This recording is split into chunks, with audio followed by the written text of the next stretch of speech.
some of you may notice some of your friends have kind of disappeared. Have not heard from them in a while. You want to know if they're okay? They're probably fine. They're all probably playing WoW Classic.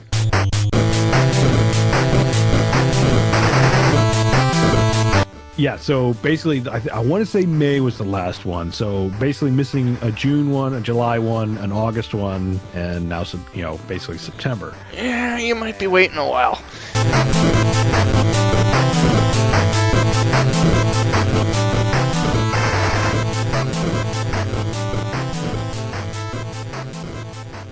Hello, everybody, and welcome back to the theretrorents Retro Gaming Podcast. This is episode 45, and I am Al. And I'm Nick. What is going on, dude? It has been a month to the day since we last recorded. Yeah, I am back from San Francisco, and I've got plenty of stories there. But, Nick, we'll start with you, the house craziness. Oh, yeah. So I think we left off last time. It was about 2 weeks from me closing on the new house. And obviously after that podcast, it was just like, the final run into the station of getting everything packed and, cleaned into a state that I can get into the new house. And things are happening even up to like the very last day. Oh, man, my loan guy calls me the day before closing. He's like, we haven't heard back from your work to confirm that you work there. I'm like, what? Oh my God. And I'm pulling up emails. I'm like frantically trying to get the information, and then about 10 minutes into the call, he's like, "Oh wait, I got the email. You're fine." Are you serious? Thank you. I'm having a heart attack here. I'm telling you, I've said it for the past couple episodes. It's easily probably the most stressful event you'll ever have in your life. Absolutely. And this is the second time I've done it. Well, and it's like a double-edged sword for you because you're buying and selling at the same time. Well, I'm offset a little bit. So I purposefully, budgeted myself that it's like I didn't want to make it hinge on the selling.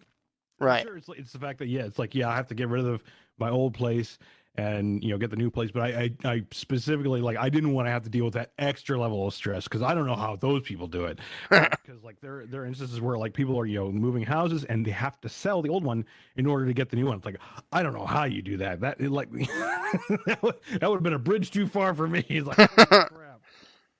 Yeah, I couldn't do it. I don't know how the hell my dad did. I'll tell you that much. Yeah.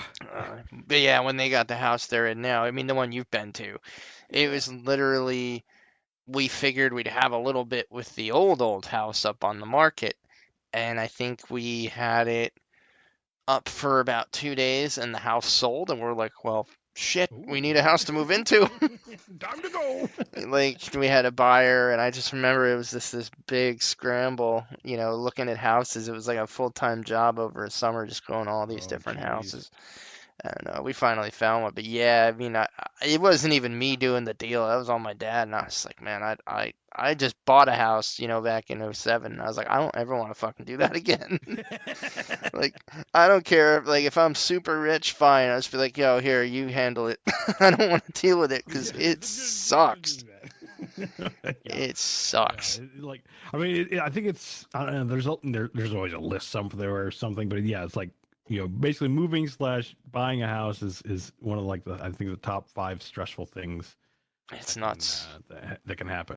Because of exactly what you said. That scenario, shit like that happens throughout the entire process.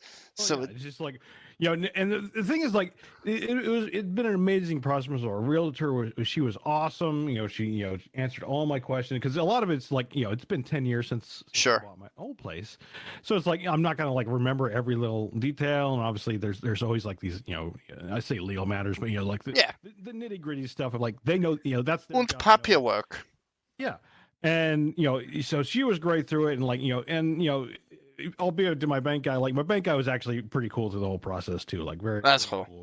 But it's just all these little things along the way. At any point, the train could come off the rails, and there's nothing you can necessarily do to stop it. Now, I knew from my perspective, like everything was in order. There was nothing out of line. Like Right. it's not like I wasn't employed or anything like that. But it's still, yeah. It's like they have to verify and they have to do all these checks along the It's way. crazy, man. And it's like yeah, if something goes horribly wrong, then it's like it's like what now? Yeah, it's tough, man. Like I've said this to a few people. Like it's just anyone I know that's like thinking, oh, I'm gonna go buy a house, we're gonna go do this. I'm like, yo, check out one of those sites of all the shit I wish I knew before I bought my house. Like, Oh yeah. if Now I will there's say, going into it a second time, it's like I had a much better sure, knowledge of like the cost of yeah, and that was already built into my budget. Like I know, the first time I went into it, there was a lot of like I wouldn't say oof, it's hidden costs, but it's not something you can necessarily find quickly on like no, this and will be for the days of like the internet being helpful in terms of like extra stuff. yeah, Because I think it just started to get to the point where like vlogs and what like now you can look up videos and all sorts of good helpful information about this, but back then it's like yeah, and it's like things from the obviously like the inspection, there's all these crazy tax stuff, and it's oh, it's like crazy, man. transfer of titles. Easily like bring along an extra $10,000. Exactly, yeah, and fortunately the second time around it's like I had that in my budget very securely. It's like okay, I know that 10,000 at least will be set aside for Yeah, we weren't just throwing a the number at cost the of wind doing there. business. Yeah, exactly. You can tell he and I have done this before. Exactly. It's like that's the cost of doing business, and then on top of that would be, the deposit and everything else for the house. And Yeah. like, okay, that's taking like that. That was good, but yeah, it's still the actual act of the process itself Yeah. that is still stressful. It's like, whoa. So you're It's not recording from the new HQ tonight then. that's true. I am in the new Eagle Studios here. How do you like it? Oh, I love it. Like, I mean, that's what I kind of went into this house, or when I was looking for houses originally, it's like, okay, I want a specific space for not only my office but kind of like the studio. Whereas, Sure. like my old place, the room was about like a 10 by 10, Hmm. which is perfectly suitable for like an office and a desk, but it was just like it felt crowded with like everything else that I had in there because I had like my streaming stuff, I had like the green screen, whatnot, and there's almost like no room to maneuver with kind of everything I had in there. But now I kind of have No. a 10 by now it's a 10 by I think 1920 room. That's pretty sweet. So it's got a nice space to it. I can like set up. The other thing is like the other place I really didn't have much room to set up stuff, but now it's like I'm planning eventually getting some shelves and like Cool. my Lego models, things like that. Oh, hell yeah. You got some Oh nice yeah. ones, man.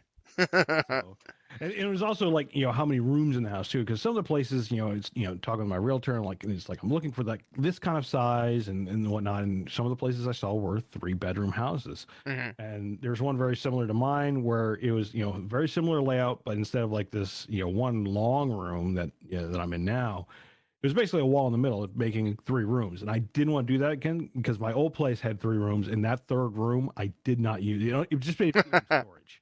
Like it just sat there and I Yeah. didn't use it, and it's like as good as storage is, like I don't want that in You, like a nice office space yeah. because now I can like display stuff and I have some room, and it's like it's so nice. That's pretty sweet, man.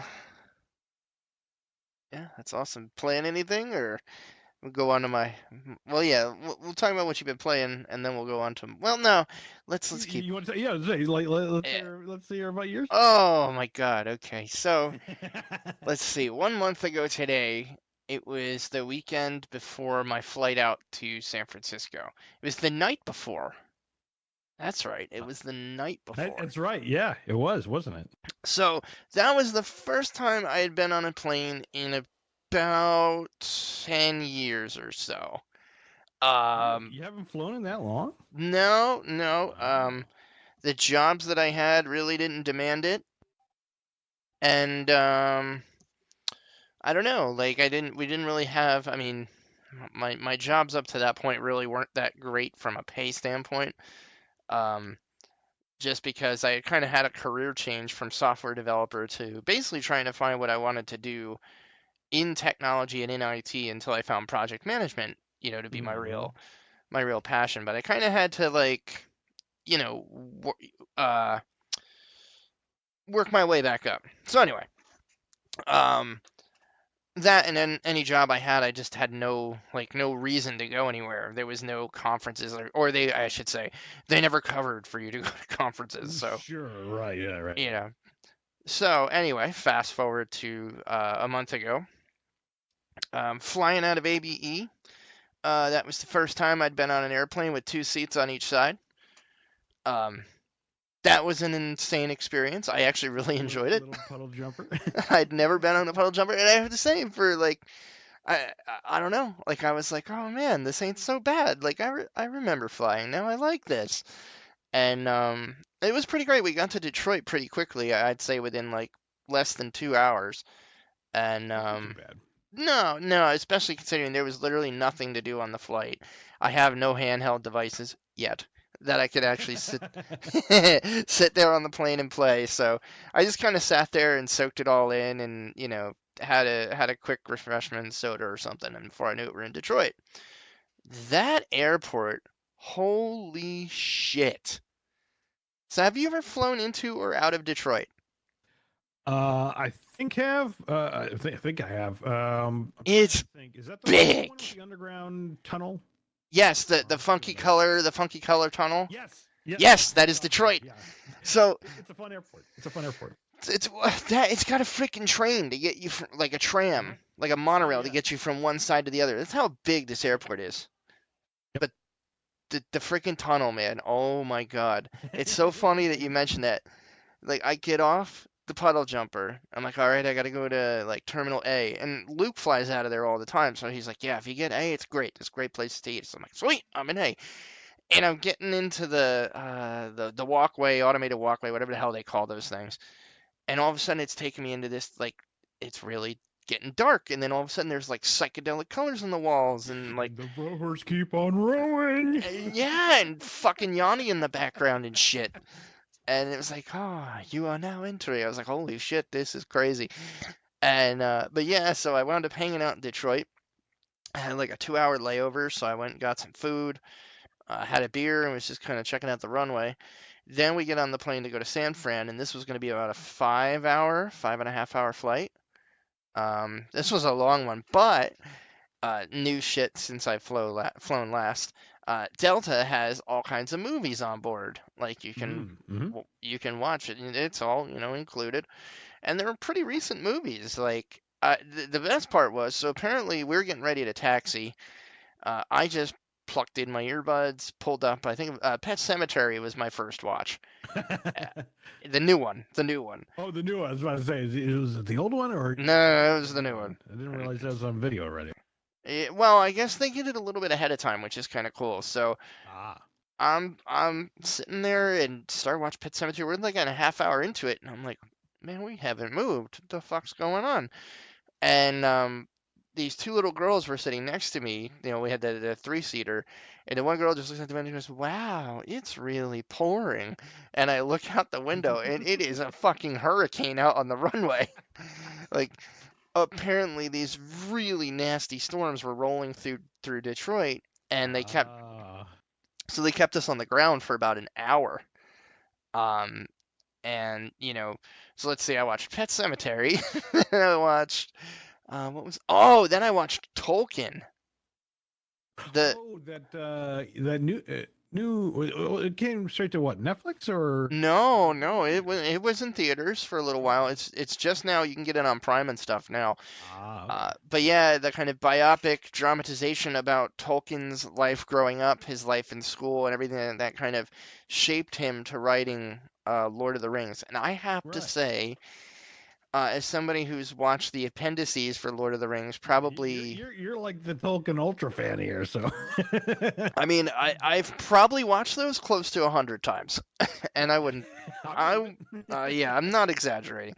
And I walked in and you've had it like running. It's like, oh yeah, let's watch this. Just fucking background noise, man. I've seen it more times than I can count, and I've watched like many a Tolkien documentary. So obviously it's not 100% accurate, but I thought it was wonderfully done, and they really, in my opinion, caught some of what I feel as a writer are the big highlights of the formative parts of a creator's life. They really I think captured his relationship with Edith Bratt, who becomes his wife. Just the very close relationship they had, the very a very powerful relationship. I mean, for anyone that knows Lord of the Rings, that knows any of the Silmarillion or the appendices, a big story that everybody knows from that is the story of Beren and Luthien, which is a human. Beren's a man who falls in love with an elf maiden, and she sacrifices her immortality to be with him. And they both die, just because of the nature of that. Mm-hmm. But I mean, it was a story that Tolkien identified so much with that when Edith died, he had Luthien etched, I guess, whatever you want to say, inscribed on her tombstone, and then when he died, he had Beren on his, and it just, Mm. it goes to show like kind of the really, really like powerful relationship they had, and I thought this movie captured it beautifully. So anyway, saw that, and then I finished the flight with Jaws because it was there, and Nice. I can't help but watch it whenever I even see it. So, It's a must. it's a must. It's a classic. So then I get to San Francisco. Um, nice little airport. It is now about 8. It's almost 9 o'clock their time. We were an hour behind. So I'm like, again, new, haven't flown in years. Figure out where my baggage is. Finally get that. Then I had to figure out how they were doing the ride share there, and they basically, um, for arrivals, or not arrivals, for departures, they can drop you off at the gate. But for people arriving from a flight, you have to go to this parking garage, and it's kind of a little hike. It's connected to the airport, so it's just a matter of walking across some terminals. And then I'm using Lyft for the first time, and this was a fucking nightmare. Like, for someone like me who should learn to follow directions better, it tells you who's coming, it gives you a picture of them, and it shows you the make and license plate of their car. Right. And so a sort of uh, similar black car pulls up.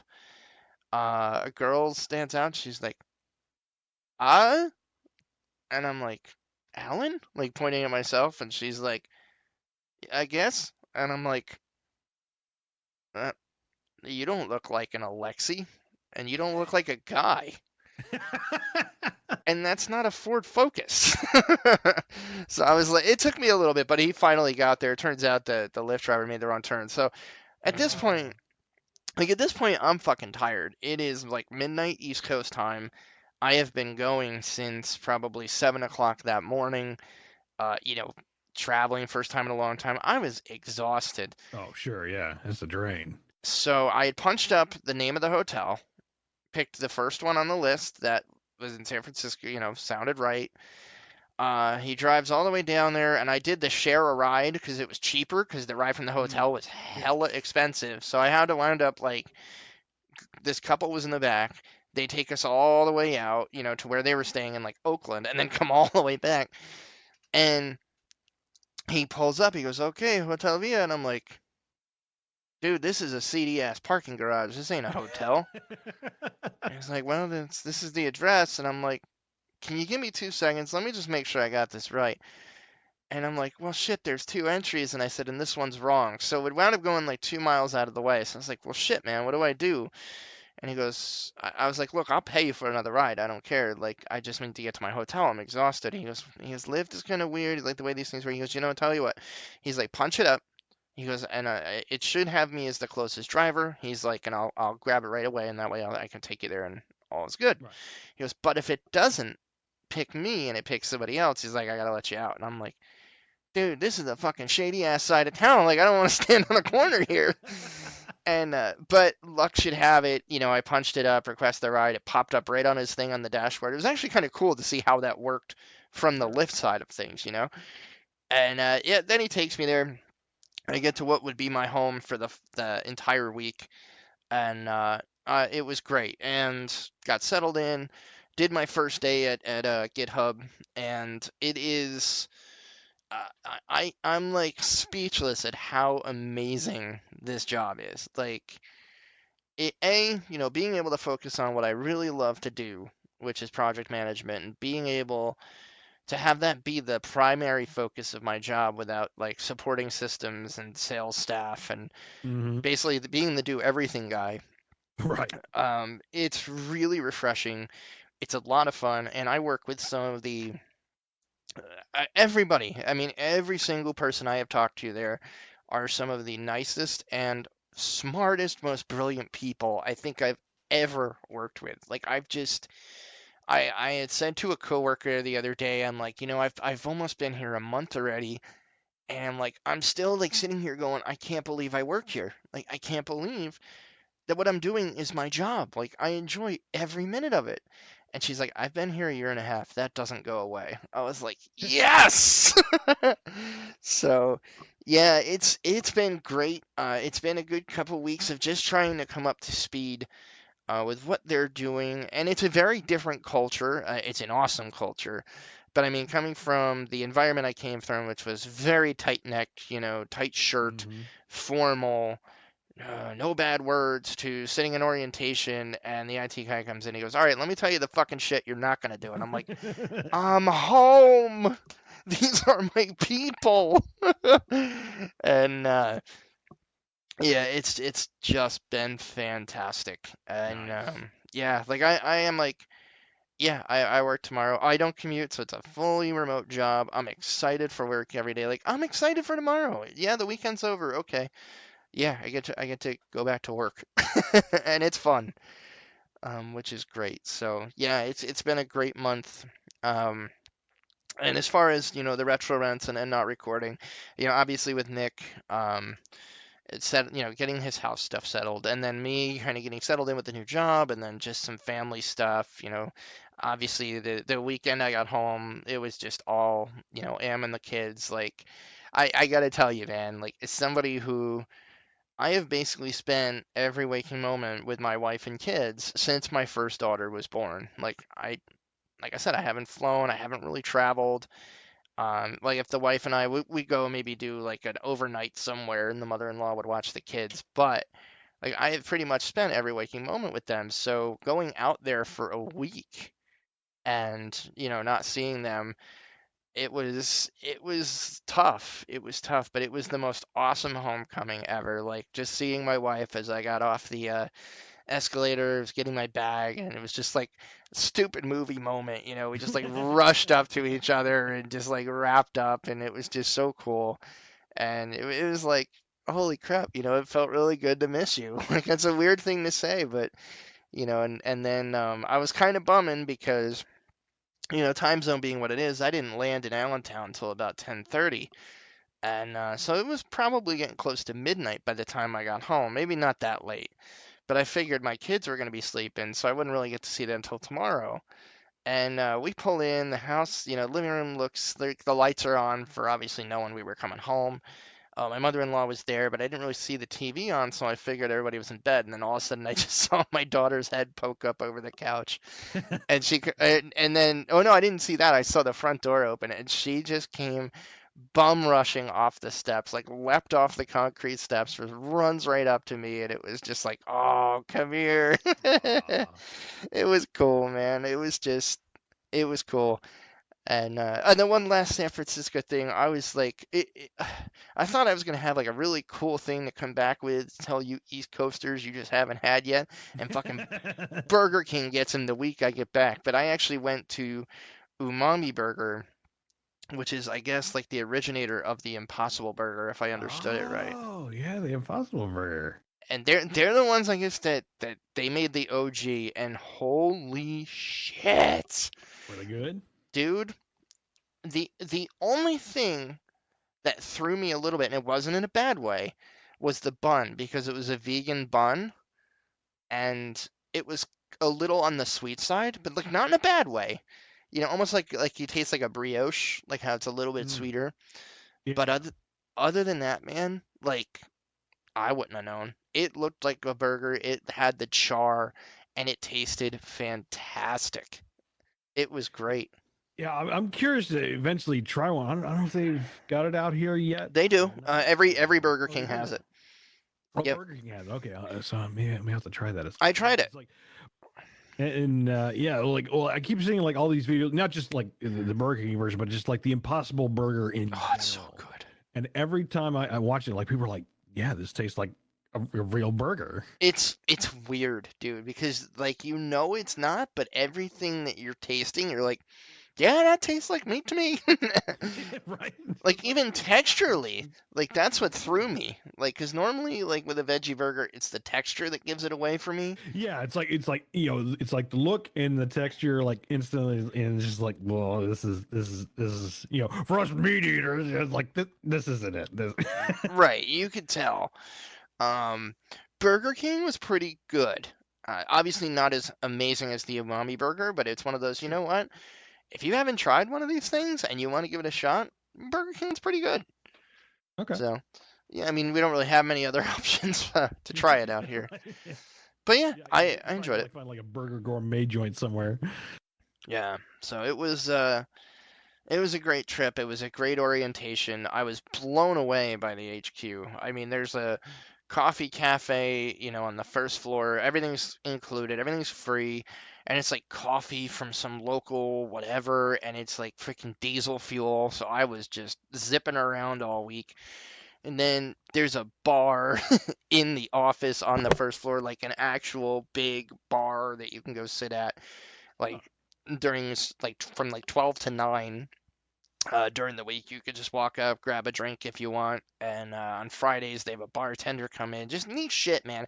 Like this company, like it's incredible to me how great they treat their employees. Like, uh, I coming from the worlds I have, like I wouldn't say any companies necessarily treated me not great. I mean, I could say my last job could have done a lot better, but I don't want, it was.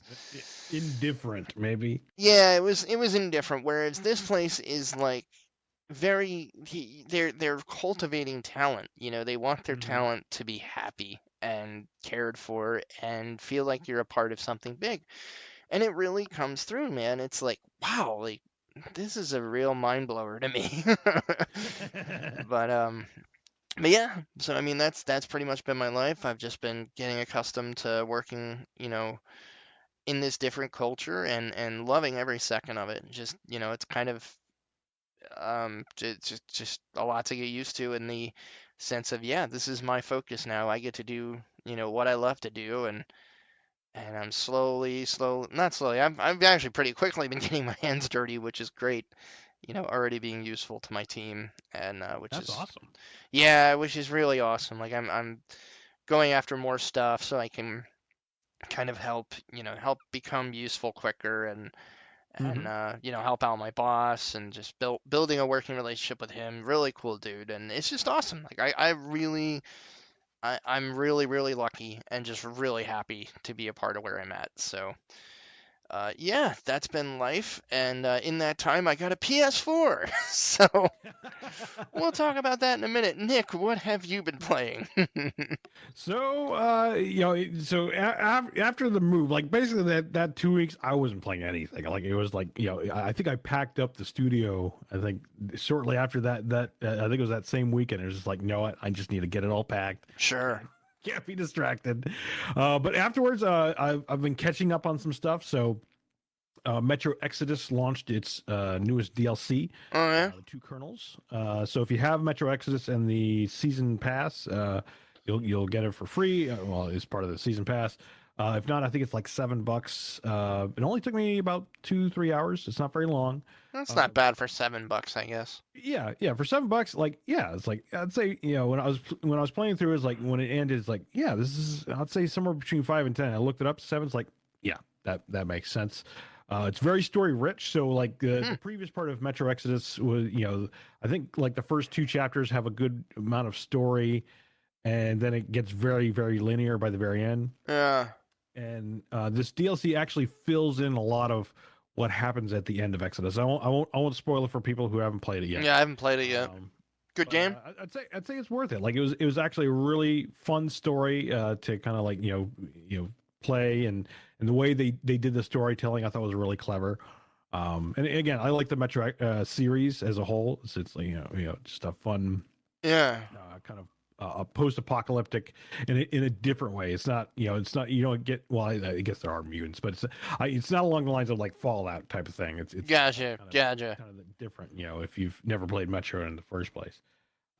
So went through that. That was pretty fun. I've been jumping back into No Man's Sky. They were, I think, officially 2.0.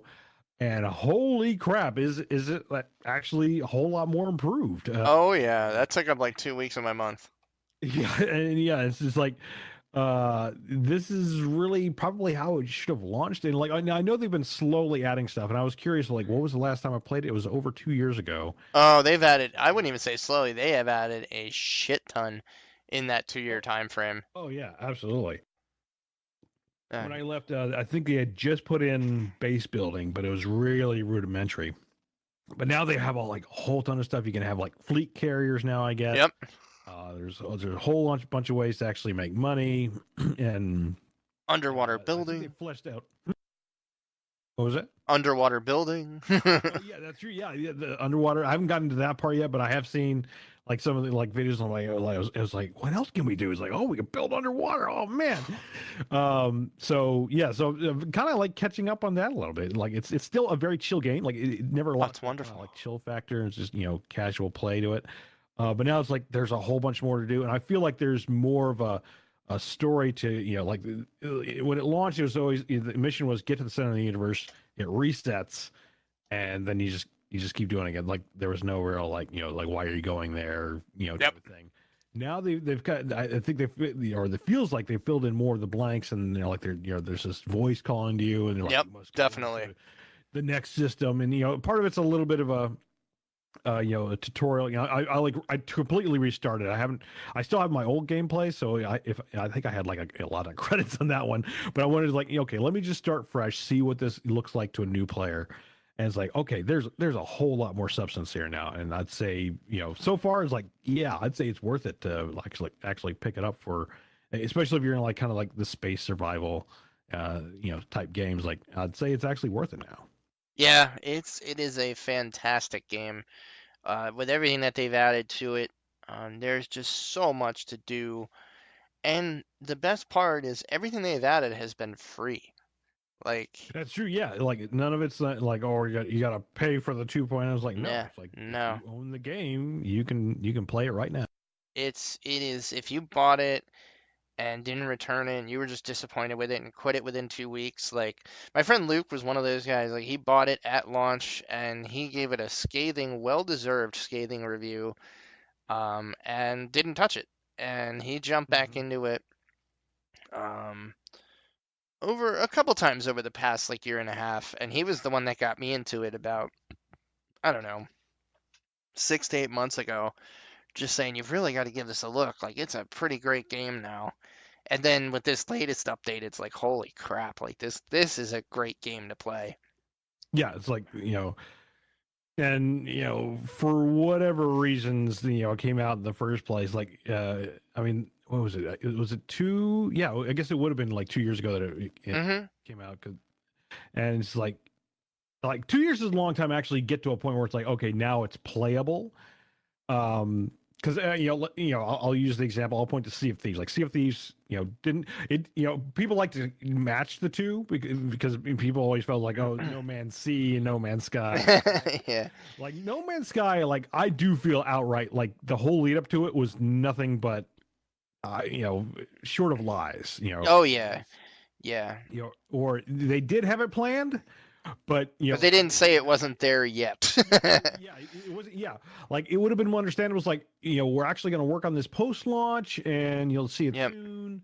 But it was just like there was a question, and maybe it's the way. It was the way the media hyped it too. It was both ways, man. It was the developer and the media. Absolutely, it went both ways. But there were like Sean. I can't remember his last name, but the lead. Yeah, Sean Murray. Yeah, Sean Murray. Yes, thank you. Now, granted, he's very like stage, shy. At least that was my impression from like E3 to even like the talk shows that he went on. But it was always the way he answered things whenever questions came up. It was very coy.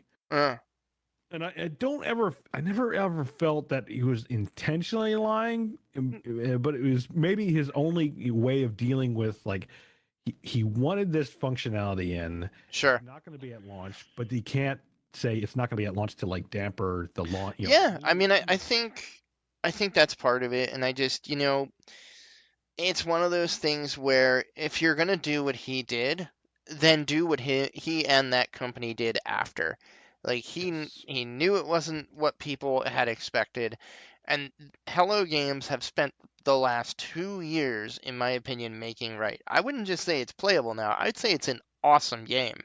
Oh Like yeah, very much so. Yeah. it is a fantastic game, and it's one of those like even if you felt really burned in the beginning and swore you'd never go back, I really encourage you to give it a chance because they turned it into something special. I think it's what everybody, hyped it to be and hoped it would be, and so much more on release. It's really, really pretty wild what it's become, for sure.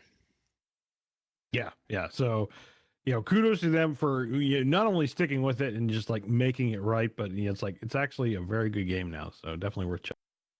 Yeah, yeah. What else you playing? Anything else?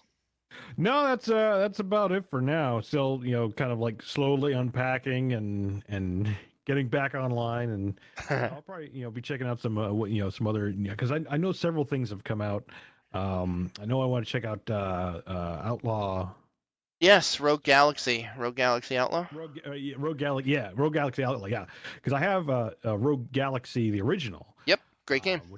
which was very broadside combat, kind of like ship combat. But from what I've gathered, like this Yep, I have it.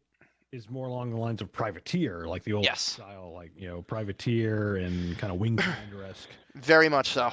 fighter. So I'm like, yes, give me that bread and butter because I love that. I'd say, in fact, you nailed the perfect comparison. It is pretty much Privateer.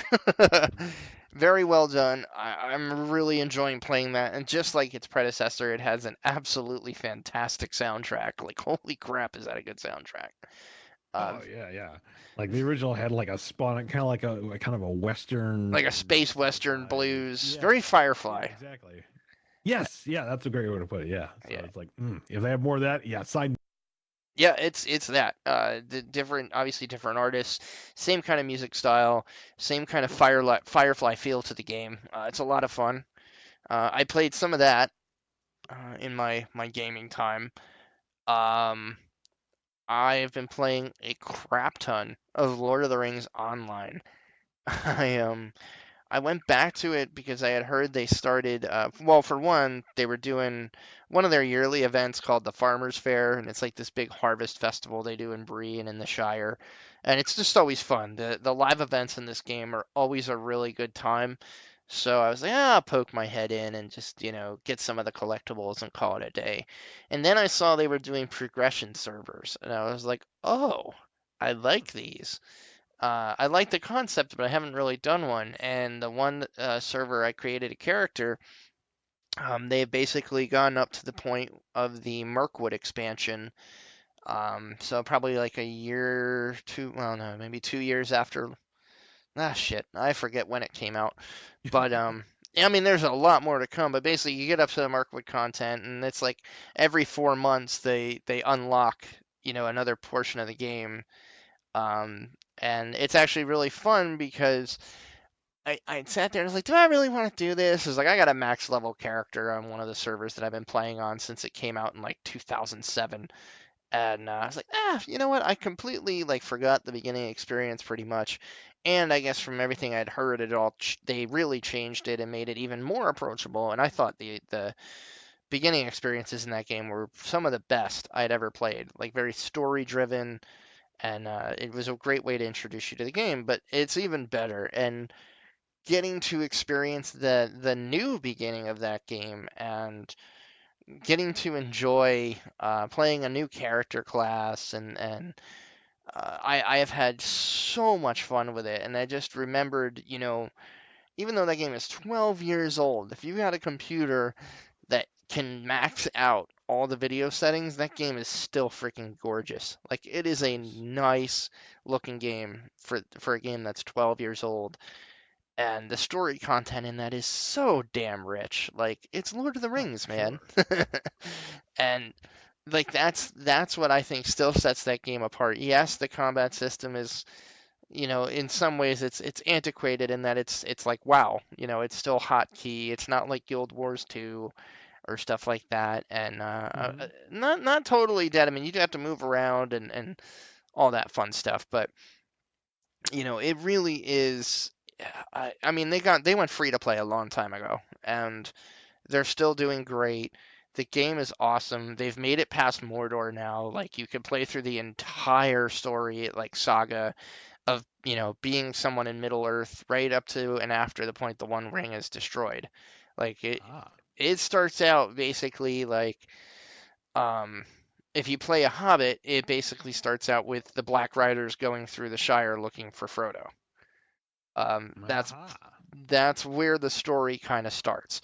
Um, if you play an elf or a dwarf, I think the story starts like 200 years prior, and then like you'll get to through the tutorial stuff, and then it brings you to that present day. But yeah, like you basically are doing quests and other things to help the Fellowship's journey, but it's a huge thing of your own. Like you're helping and fighting all the other wars that are mentioned, in the books in passing, but obviously didn't have any impact on the Frodo story.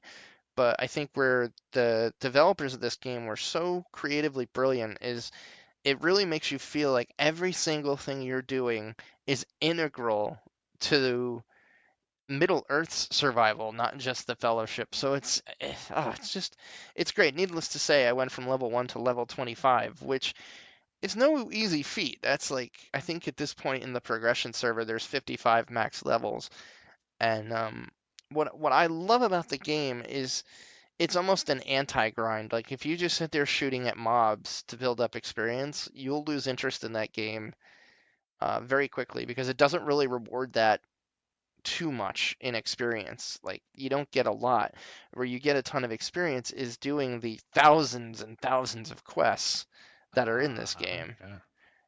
And they've all got good story to them. Even the ones that are like, if it's like go kill 10 bears, the the quest and reasoning and story behind it is usually pretty goddamn creative, and it's like, all right, yeah, I'll go help you out. Like you generally want to help these NPCs. So anyway, I've been playing a shit ton of that, and then I picked up a PS4 on Friday, and I have been playing the hell out of Spider-Man and Ah, nice. God of War. Um, Ah, excellent. oh, I mean more Spider-Man at this point, just because I really do want to focus and get through it before I get completely hypnotized by God of War. Though I've dipped my foot in there as well, and they're those two games alone, and this is coming from someone that bleeds green, and I'll be getting an Xbox as well as a PS5, whatever the new systems are. But I love my Xbox, but these two games show you why Sony has just killed it this generation with their exclusives. Spider-Man is so ridiculously fun. Like, I think there have been Spider-Man games in the past, and they were all horrible.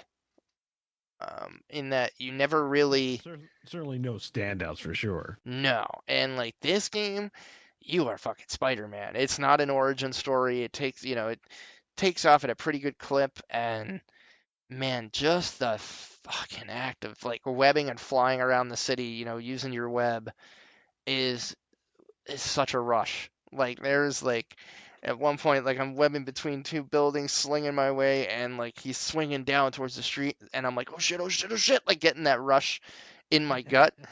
And there's like some cars below me, and like as his legs get close, you see his feet like running on the roof of the car and then you take off to go, back up in the air. Like the physics in this game is just insane, absolutely insane. Um, so yeah, I think I'm about 30% through so far. I'm just going nuts getting all the collectibles, getting the backpack so I can unlock all the suits. There's like 50 different suits and they all have powers.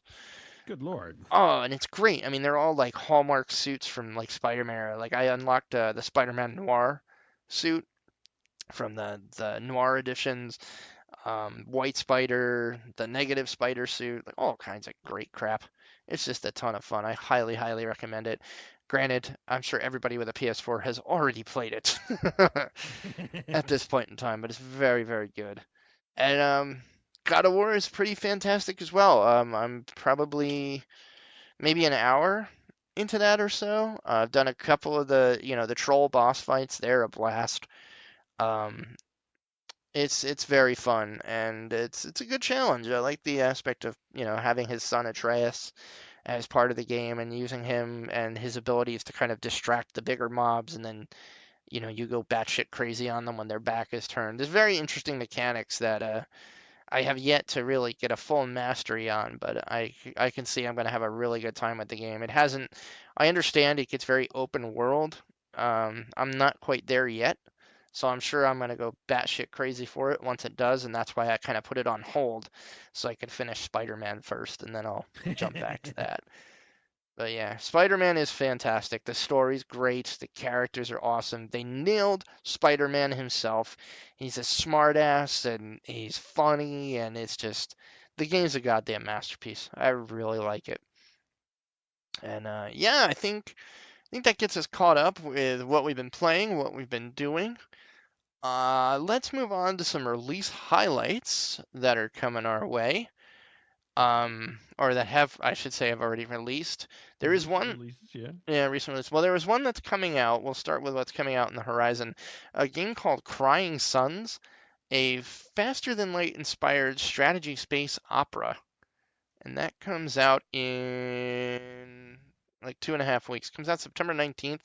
I thought of you right away with this one, Nick. This looks pretty damn cool. Yeah, I haven't heard of this yet, and like anything that's FTL like, it's like, yeah, sign me up. Oh, sign me up. I'm with you. Yeah, I mean, what is it called? What did I say? Crying Suns? Yeah, I was going to try to pull it up on Wiki real quick, but it doesn't look like we have a Wiki entry for it. But it is coming out. It looks very, very cool. Yeah, September 19th. Okay, I mean, look, it's on Steam, I guess. Yeah. They actually do a free demo right now. Oh, that's what I forgot to put in. Yeah, there is a free demo. I'm going to be downloading it after this. and I want to check it out. Yeah. This, it looks good. Yeah, this looks good. I'm liking the look of it. Yeah. Yep. It's like I said, I thought of you right away, and I was like, I got to check this one out. As far as stuff that's released, some of you may notice some of your friends have kind of disappeared. Have not heard from them in a while. You want to know if they're okay? They're probably fine. They're all probably playing WoW Classic. Yeah. Yep. World of Warcraft Classic released. As much as I might have been intrigued by it, I think I'm just gonna stick with LoTRO. I'm having way much more fun with that, I think, than I would with Warcraft. But from everything I understand, people are really enjoying it. It's even got those classic issues like server queue and some other issues I saw, just some bugs and server lag and all that shit, just as the mass of people came in to check it out. Yeah, it's like as usual, another launch. Now, I got some info on this, and that they are handling the vanilla WoW a little differently than they would with kind of like like the main WoW server launch. Okay. Because with this one, like they actually purposely, and I guess they stated up front, like purposely stated that they're not going to have like a ton of servers, or spin up more servers. No, That's usually a thing you'll see with like new launch of a game. Granted, sure. This is a weird, kind of return to the original.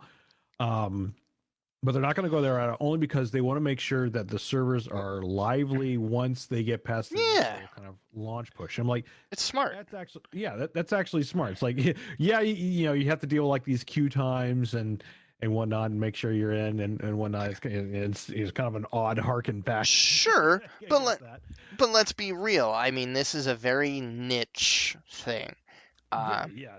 I mean, like, I'm kind of in the same boat as you in terms of like, like for me, I never, I have played WoW, but I never played it like originally back in the day. Yeah. And it's like, will I play vanilla WoW? It's like, yeah, maybe, like, if like, I feel like I'm in some kind of a drought and people are looking at that, but it's not to me, it's not really calling to me like I know it has for others. But that's just like the experience that we gamers have. Like the games are like that was your thing back in the day, that your go-to, and like I can totally respect that. Oh yeah, I mean it's probably better if the friends you played it with then are all going, yeah, you know what? I'll check it out too. Like my buddy Josh, he posts in the SavePoint a lot. Like he wound up getting a bunch of his friends together, online, obviously, because we're all in different parts of the world at this point in our lives. But they all end up getting WoW Classic together, and they're playing through it together, and it sounds like they're having the time of their lives. Like, that I think would make it pretty cool, because I think a lot of the nostalgia we get for especially these kinds of games, comes from not just the game itself, but the people we played it with. I mean, Absolutely. I know if we had like an EverQuest 2 classic option, it'd be kind of tempting if we knew like Jay and Glitch and like that whole crew were gonna play it too. Even I would sit there and be like, oh shit, I might pick it up because those were some fun days. Absolutely, yeah, it's like that. I know it won't. Well, I guess technically, oh, I say technically, but I think there is like the underground SWG servers out there. But, There are. like, if there was, yeah, but if there was like like an official SWG rebirth, it's like, Oh, I'm sure we don't I know would that jump on that in a heartbeat. it'll never happen in a million years now, but it's like, Oh, but it's the same kind of concept. Like very much so. Like the enjoyment of especially MMOs is always the company that you keep during those games, and sure. that's what will bring you back. Absolutely. Although with the mechanics in that game, if somebody came out with something called Galaxy Wars in the Stars and it just happened to have identical mechanics, Like, I'd be close but not copyright infringing. shookies. I like these guys. They're hairy and they talk in groans. I'm gonna be a shookie. I don't know. It's the first word that came to mind. I hope I didn't say some awful slur in some language. Sorry, guys. But How dare you, sir?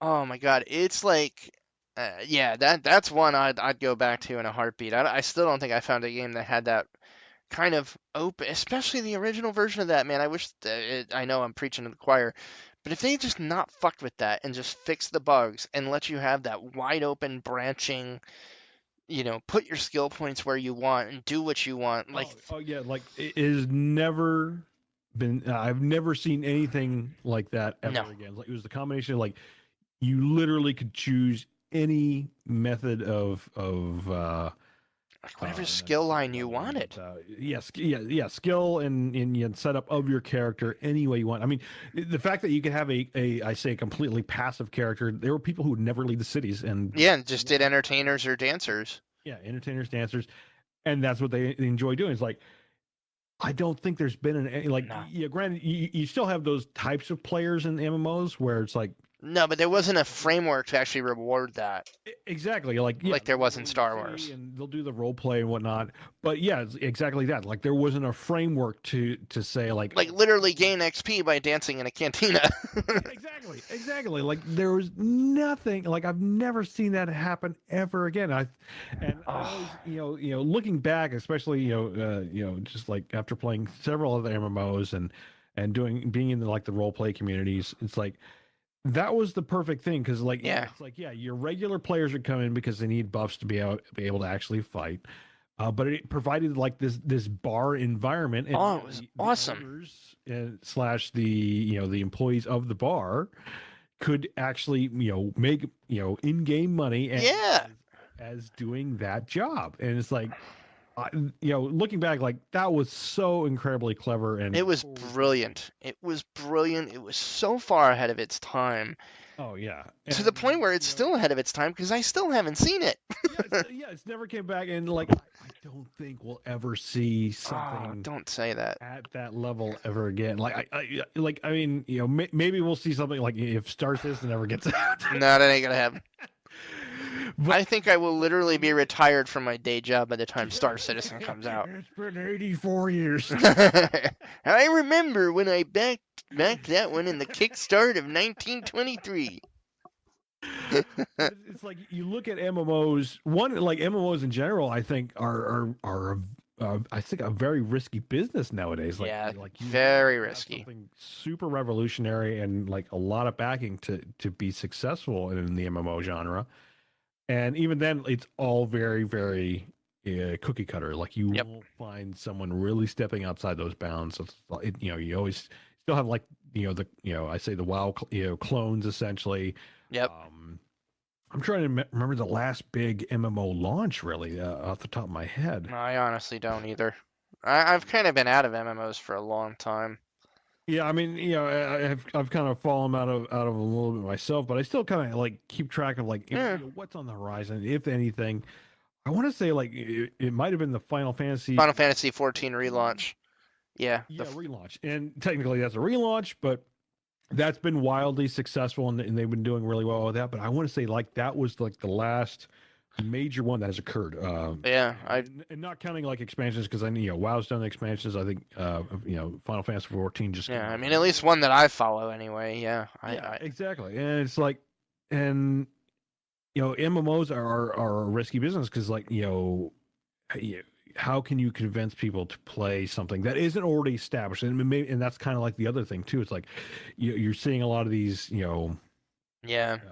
sequels, I guess you could say. I mean, again, we'll go to Final Fantasy. Granted, it's not. It's a completely different world than what was it? 11? Right, but it's kind of an established mythos where you're gonna see Yeah, things that you expect to see. it's like Final Fantasy. Chocobos, materia.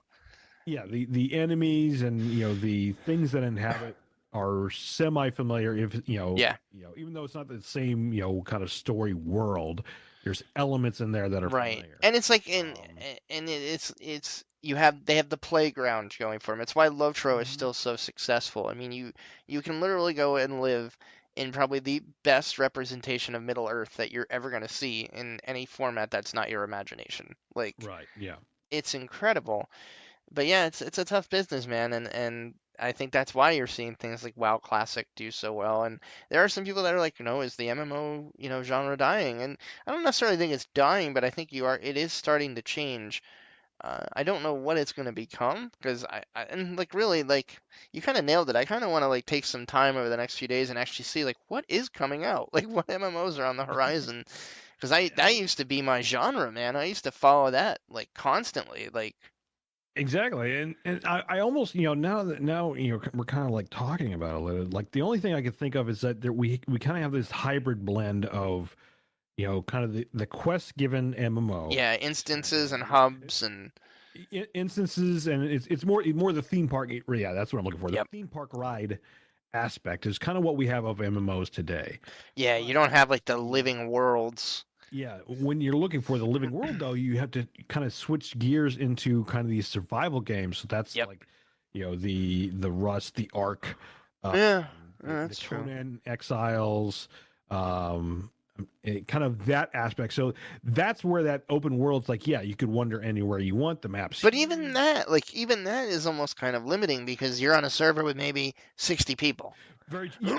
And that's kind of like that divide where it's like the MMO half has the questing, the theme park, aspect, and yeah, you go to like different maps and whatnot, and even with instancing and whatnot, that's that portion. And I guess you could say the world is potentially larger, but it always feels a lot more like It you said, feels more the theme park contained. ride. So you're basically going from A to B, but it's taking on this very squiggly path. I always think back to like Disney. If you know how Disney is laid out, they lay it out in a squiggly pattern, so it feels like you're walking forever. Yeah, When in fact, you haven't really moved that far, but geographically. yeah, no, I think that's a really great analogy, and I think And that's yeah, and then you go into the survival aspects. Like, yeah, you could head west and continue heading west until you hit the edge of the map, and you can fight whatever in the way. But the problem is there's no questing, there's no right. infrastructure other than what the players provide, and usually, yeah, I think There's not there's much. yeah, there's not much. Like at best you have like PvP servers. You're really reliant on a community, and Yes, very much so. I think that's where it is so hard to launch a successful MMO right now. And if you really look at the ones that have gone on to stay, like they usually had some kind of recognizable intellectual property. Like Ultima Online was a big one that's somehow still around. Um, and you had EverQuest, which was its own thing, but it has been so around so long. It's its own thing now to where it's recognizable. But like EverQuest was like UO, Ultima Online, where it was just this gigantic, living, breathing world. Yes, split up on different servers, but your server could have thousands of people playing on it at any one time, and you could walk into. I mean, you remember like we could walk into even in EverQuest 2. You'd walk into the town square and there'd be 50 people there, like 50 real people just walking around, trading, crafting, doing their thing. I realized, as you're talking about with all the people, I think the next one would be the Dark Age of Camelot 2. Yes. Oh, works. That is going to be. In beta. I think it's in beta. It might be. Beta, but you can, maybe it's alpha. I don't know. I have to look at it again. That's the only other thing that I can remember ever call on my radar that would be in that vein of the old school MMO. Because you're right, like going back to like the theme park again, the instancing where it's all about kind of like performance of how well it works. You can't have I always recall back to the SWG where thousands of people would flood into a starport and like either riot or celebrations for something or whatever. Like you really can't do that now. It's like you can stuff as many people as you can into the instance now, but it'll be limited to say like 100 people in an instance, and then other people may be trying to do the similar activities in their instances, but it doesn't have that huge city feel, or that he's like, there's a ton of players. Frame rate drops to 1. There's none of that experience anymore that you can really get. But maybe Dark Age. Yeah, that is called Camelot Unchained. Unchained, thank you. And that is helmed by Mark Jacobs, who was one of the original creators of Dark Age of Camelot. So that's an easily forgivable slip. I might actually look at this one because I had a blast with the original DAOC, and it's realm versus realm combat and play. It really brought some creativity to PvP and player versus player combat to where there was reasons for doing it, and it built up a hell of a community. I had friends that played that game for literally almost 10 years and just enjoyed that aspect of it. The whole realm battle and who was winning this week, and just neat stuff. So I'm gonna keep an eye on that for sure. But all right, let's keep pushing. I just realized boy, did we go on a great tangent there. Another release this week, 2 days ago now, is Blair Witch. Oh yeah, we saw that at the. We did at E3 when we did our little live E3 cast. Yeah, we got to that. Like, what is this? Blair Witch? What? Yeah, we were like, so this is. Okay. Yeah, we were like, this is either a new Alan Wake or. Was that the Blair Witch stick figure? Yes, it was. It was like, sort of. Yeah, and I have to say, I have not played it yet. I downloaded it. I have it on the Xbox. Okay. I did not watch Let's Plays, but I've been watching reaction videos of people playing it. Is it good? Oh, those are hysterical. So it's definitely got, I guess, a share of jump scares and stuff like that, and I've heard it's pretty creepy, so I'm gonna definitely check it out. And again, it's on Game Pass. What do you got to lose? Exactly. And then Nick and I both realized tonight that the Dark Crystal Age of Resistance series is live on Netflix. Oh man, like I gotta resubscribe to it. I turn it on and off. It's like when I able to get through my fill of binging on Netflix, I'll shut it off because I'm caught up on what I need to. And it's like now I think I've got to resubscribe again. It's like that's my plan for tonight for sure. At least watch an episode. But that is it for our release highlights. We've got a ton of news. Well, not a ton, but we'll go through some of these highlights. Sony bought Insomniac Studios. They're the ones who did the Spider-Man game, just in time for Sony to lose the Spider-Man license. So that's interesting. Oh wait, that was Sony Pictures. It was Disney. Disney lost the. No. Yeah. Disney owns the license. Sony. Not for Spider-Man anymore. I thought I read Sony Pictures lost the. No. Like Sony and Disney split, so the MCU Spider-Man is done. Like, so we've had Tom Holland, which I thought he did a great. I still haven't seen those. I really need to watch them. Oh man, yeah, I'd say he's probably been the best depiction of Spider-Man on screen. Really? Yeah, in a good while. Okay. Not only the two, Far From Home and or Homecoming and then Far From Home, but obviously also in the Avengers. Avengers Endgame and Huh. Infinity War, which is the first one. But yeah, so yeah, like basically the Disney Sony contract is kaput. Like they're Interesting. not going to be any more, which is quite unfortunate because I think they could have continued to run with that. But it is what it is with corporate whatever. So Yep. enjoy for what it is. Like Yeah. I think it was definitely worth it at least to have them in the Infinity War and then For sure. I felt it added a lot to that. And then the other two, the side movies still is good. So I'll have to check it out. I did see Into the Spider-Verse, which was phenomenal. I've yet to watch that, but I keep hearing good That's things. also on I Netflix. gotta get it So on my list. Okay, that's also on Netflix. All right. Netflix. Check it out. It was fantastic. Especially if if you kind of deep dive into some Spider-Man lore and have read certain comics, they really went all out with the different incarnations of Spider-Man. Fucking Spider-Ham's in it. Nice. Come on, it was great. I really enjoyed it. So yeah, so they bought Insomniac Studios. Yeah, thank you for clarifying that. I'm basically just playing the Spider-Man game. I'm not too concerned. Sony's going to do something awesome with it. Um, and I'm sure they and Disney will make up at some point. So we'll see what happens there. Money's money, you know what I mean? And that's a lot of money to walk away from. Let's see. Next news item: Loot Crate dying? No, Loot Crate's dead.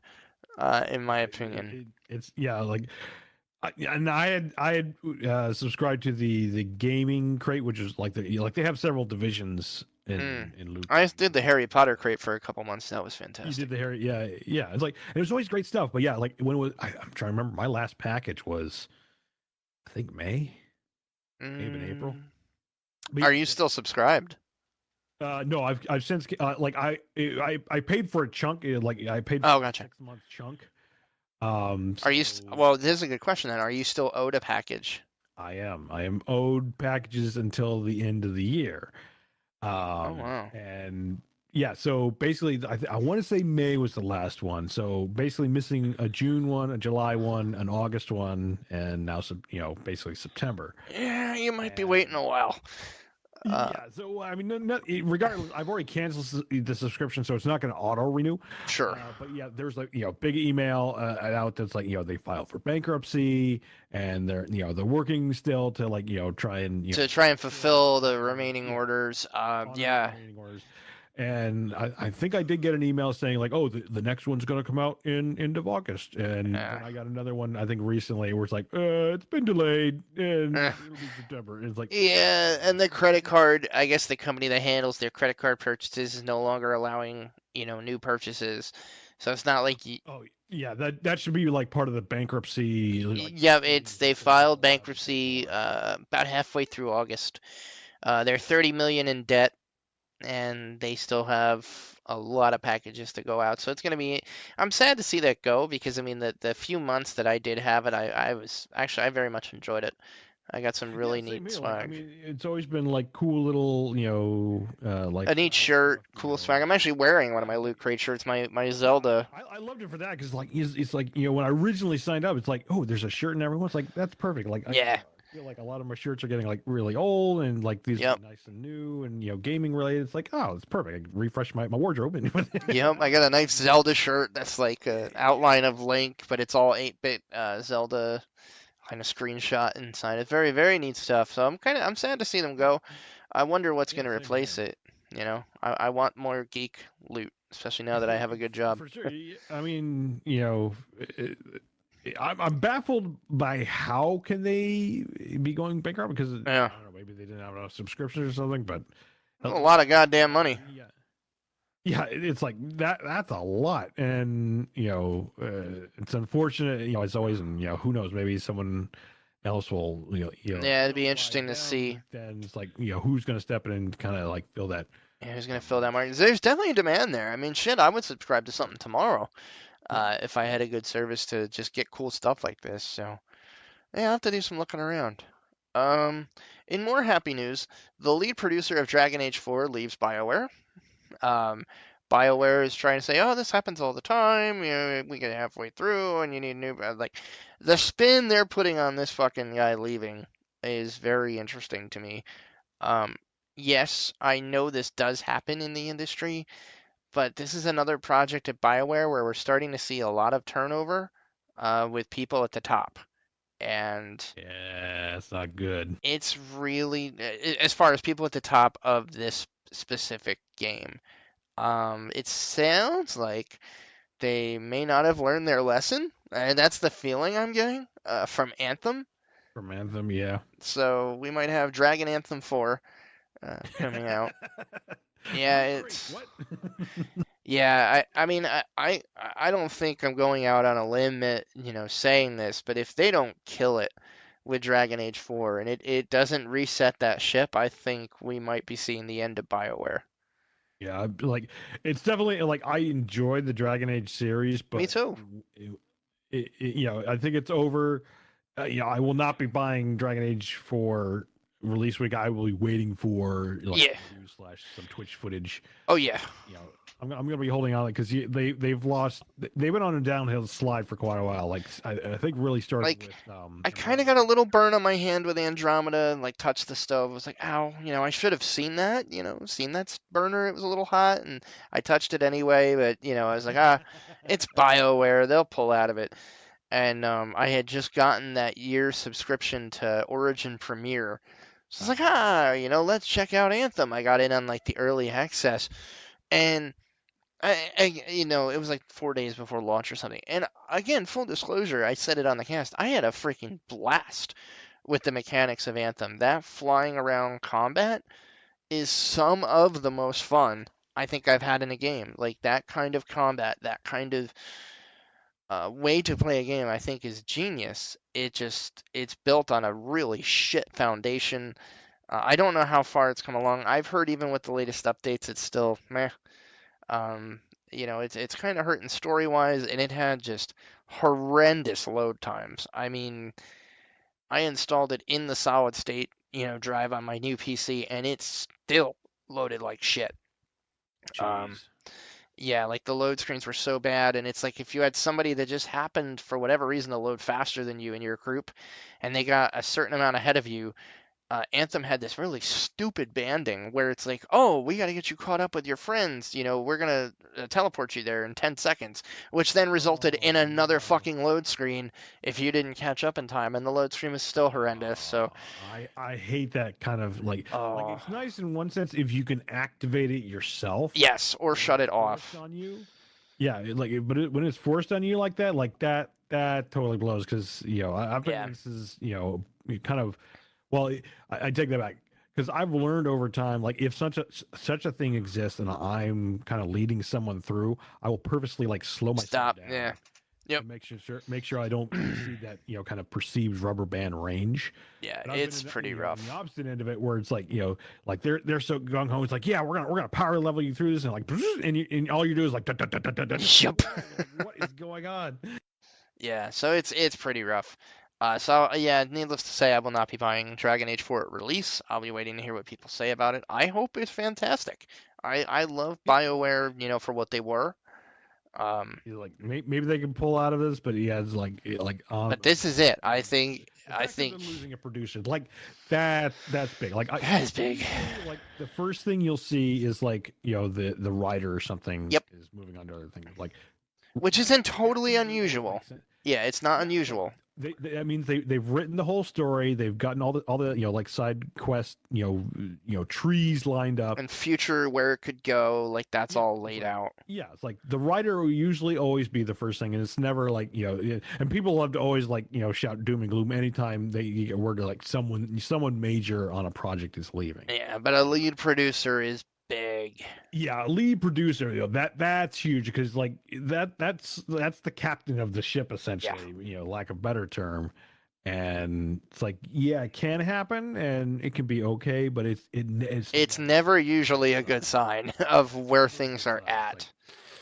So at most you'll have the producer leave maybe after 6 months or a year. Yeah, 6 months after release. Yeah, to go on to do other things. Yeah, they'll go on to new thing. They've done their bit for King and Country, and they move on to the next project. Yes, that makes sense. Needless to say, I think my pal Danny O'Dwyer is going to have a great no-clip documentary on this one in about a year.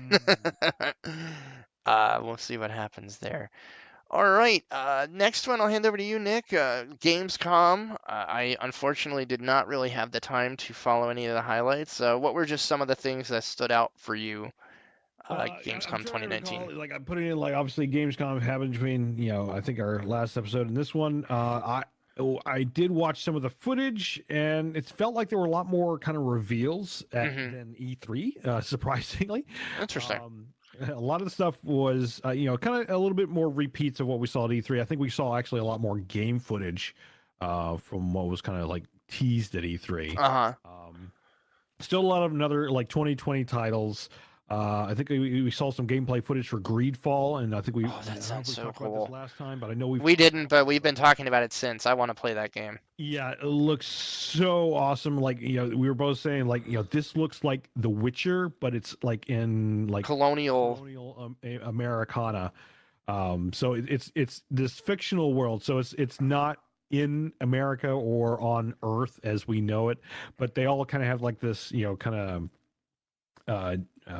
colonization, conquistador helmets and stuff. It looks wicked. Yeah, it looks great. Look of tricorn hats. It's not 1800s, more like 16, 1700s. Yeah, I was gonna say 15, 16, 1700s ish. Yeah, around that kind of again that early colonization look of Cortez, all exactly. That. Cortez, it's like who the hell sailed the seas then? Yeah. So kind of that look, and it has this sword and sorcery look to it. So kind of like these ancient spirits that you're dealing with and whatnot on this land. So it looks kind of. I think to me that spoke to me more like The Witcher. Now it's not from CD Projekt Red. Don't be confused. Yeah. Nope. The Witcher parallels. It's just more in tone. Yeah, tone and that kind of open world ish. But yeah, definitely made my radar. It's I want to see more. I think I don't have a date in front of me. Was it a 2020? I think so. I think it is a 2020. But it looked fantastic. I will probably be keeping it on my radar. Yeah, definitely keeping that. See where it goes. So. Yep, definitely keeping that on the radar. Yep, that was a big standout. Another one, again, amazingly, it's coming out this year. For some reason, I thought it was next year, but it's coming out fast. I think it's November. But Hideo Kojima was there to give us some more confusing gameplay footage of Death Stranding. And I can now play that because I got a PS4. That's true. You'll be able to maybe figure out. Probably not. Yeah. What this game's about. From what I hear, it's about all these different places that Norman Reedus can pee in. You have to go around and find bushes and not get arrested for exposing yourself. It sounds like a hell of a plot. Yeah, I still can't really explain it. I don't think Hideo can either. He's it's about connections. Yeah. Okay. I don't know. Well, I'm convinced that everything to him makes sense to himself, but he can't. I'm sure it does. No one else understands, what's going on in Hideo Kojima's mind. It's nope. It's who knows? Who knows? We got an all-star cast. Yeah. It's Norman Reedus, Mads Mikkelsen. Yeah. I think Guillermo makes an appearance. Guillermo del Toro.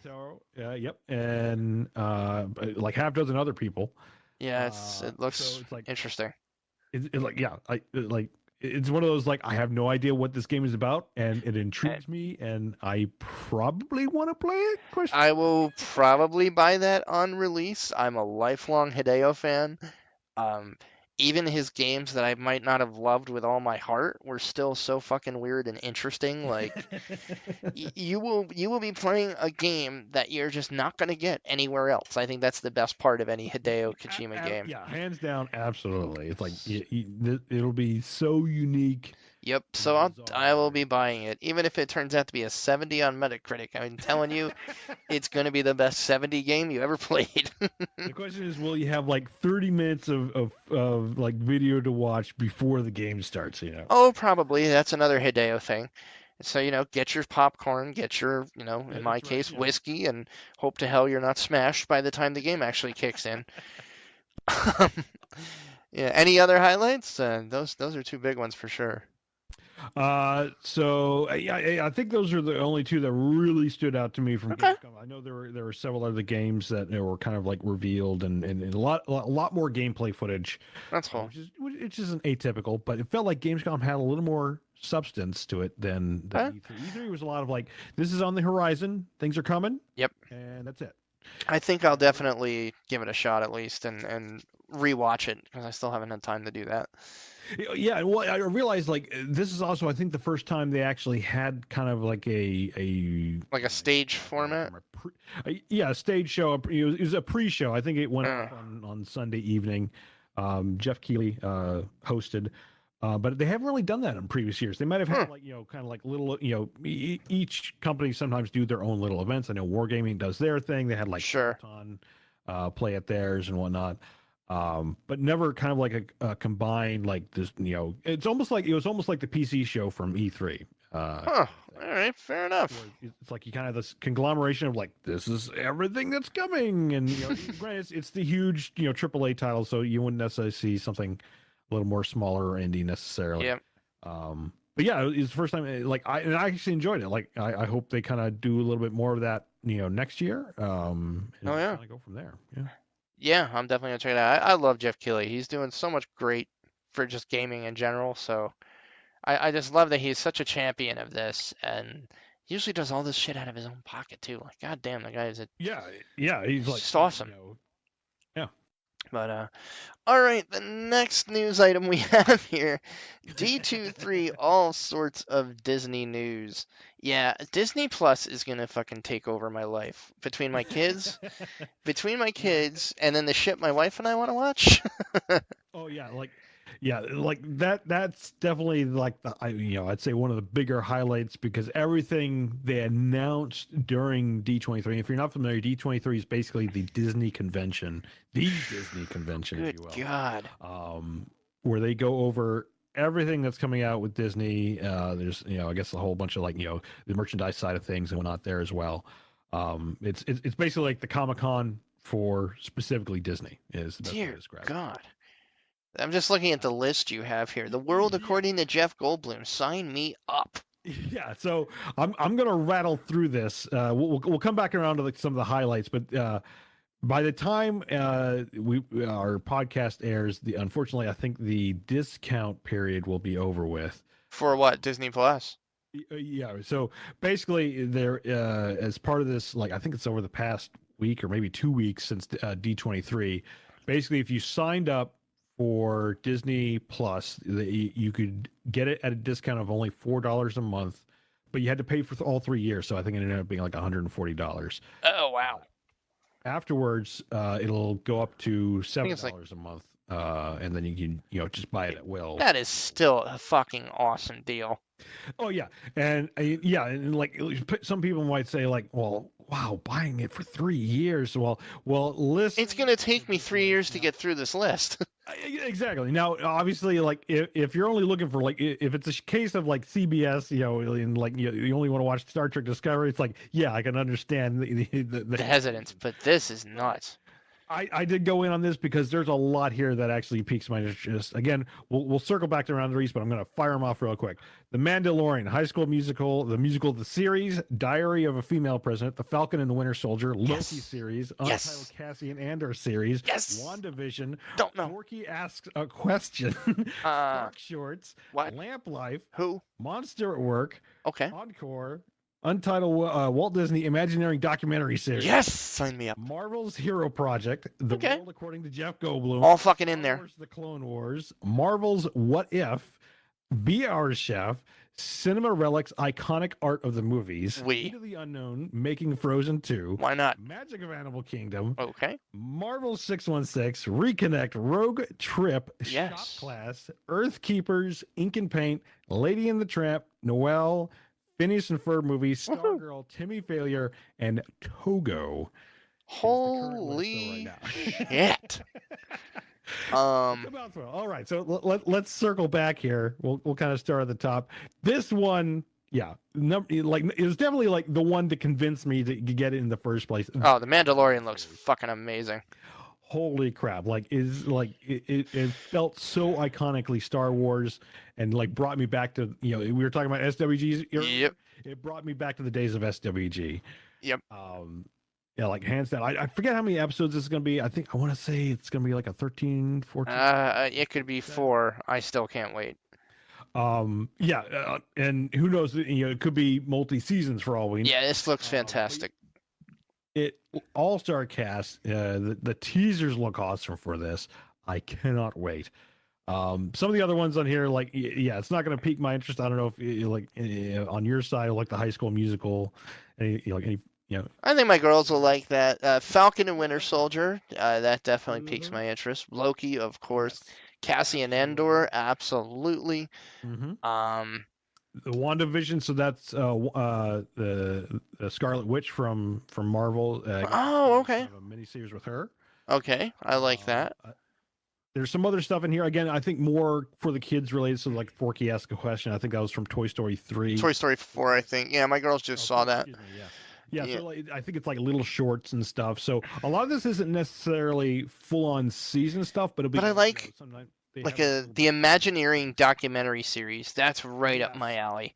I love behind-the-scenes stuff. So it's like, yes, sign me up for that. Like, that's got to be awesome. Marvel's Hero Project. I think that's kind of a spin-off, like kind of like Agents of S.H.I.E.L.D. I want to say. Yeah. Kind of like that. The next one. I'm so all in. The World According to Jeff Goldblum. I literally would buy 3 years of TV just for that.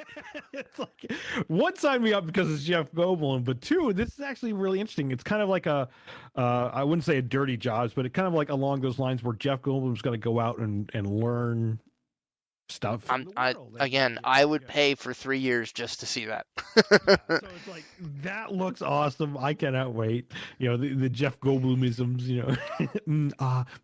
Yes. So that's a French fry. Yes. Star Wars Clone Wars. So I think they revealed at D23 that they're doing one more season. Oh, that's cool. Of Clone Wars. So that's what that's going to be. But I think all the previous Clone Wars are also available.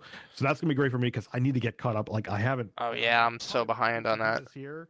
But the fact that it'll be completely accessible this way, it's like perfect. Now I can like binge Clone Wars and see that. Next one, another interesting one. This sounds so cool. What if? This is going to be basically playing into kind of like the infinite verse, or multiverse rather, I should say.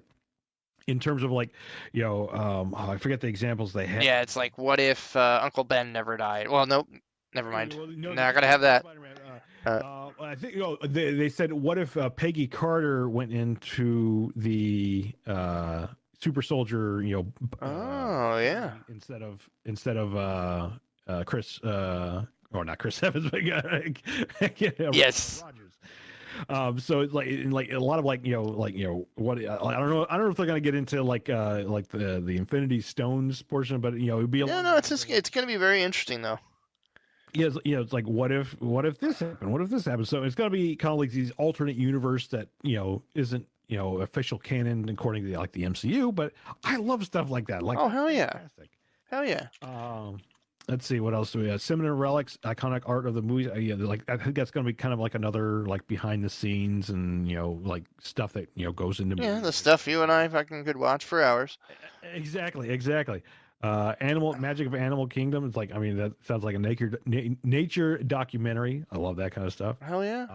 I forget what Marvel 616 is supposed to be. Again, probably another just another one of the Marvel spinoff things. Yeah. Ink and Paint sounds interesting. Which one? Ink and Paint?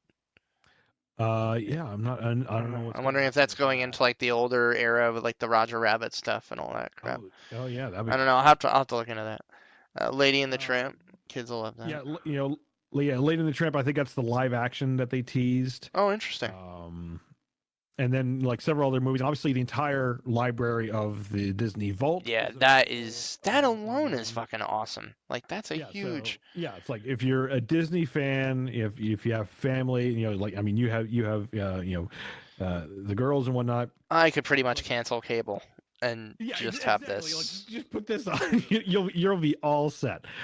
So yeah, it's like there is going to be a plethora, and that's just what they've lined up.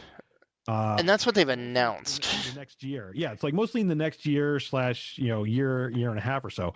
So it's like the year after that, like within like the next who knows? Years, like there's going to be a ton of stuff.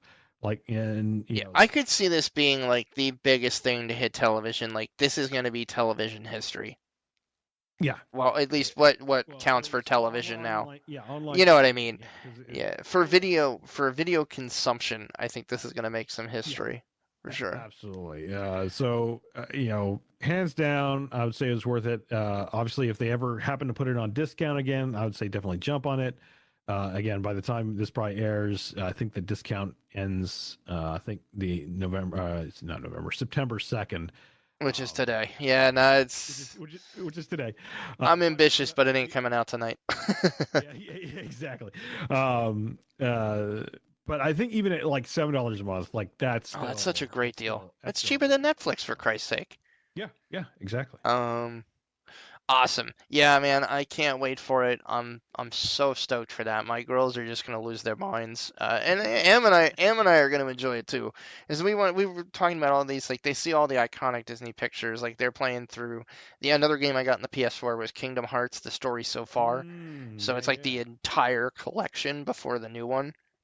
And so Am's been having a blast playing through that, and the girls are seeing all these older cartoon references, like Lady and the Tramp, and they haven't seen that, 101 Dalmatians, and all that stuff's going to be in the vault. So I can't wait to really introduce them to that. So that's pretty exciting.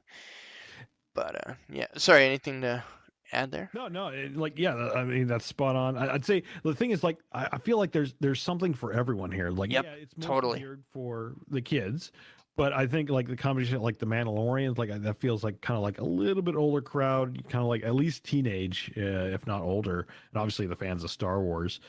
So and even like the behind the scenes stuff, like it's like that plays to us, kind of like the older generation of that really enjoy that. How is the sausage made, so to speak? Yeah, man, 100%. Like I can't wait. All right, so that is our news. We had a lot to catch up on, obviously. But this will take us into our question of the bye week. First thing is we do have a new SavePoint game of the month. This recommendation coming from Nick himself, Everspace. It is available on Game Pass for both PC and Xbox. So I've played this a little bit. I'm looking forward to diving back into it. It's a space shooter kind of rogue-like in that, you try to get as far as you can. You'll get like skill points or credits depending on how far you make it, and then you can upgrade your ship a little bit, and that way you might be able to make it a little further. But once you die, you basically start all over except for the skills and stuff that you purchase. But you have to use however many points you get, you basically have to use them all, because once you start over, that resets too. So it's, one of those roguelikes where it's like you'll get a little further each time, or if you're really good at the game, which I'm not, that's just why I'm looking forward to playing through it again. Maybe I'll get better. But I enjoyed what I played. Yeah, it's a total blast, and it's definitely like one of those, like if you're just starting, you're gonna die a lot, and then as you get farther, you get more credits, you get more powerful ships, you get farther, and that was another thing at GamesCom. They announced an Everspace 2. Sweet. Is in the works.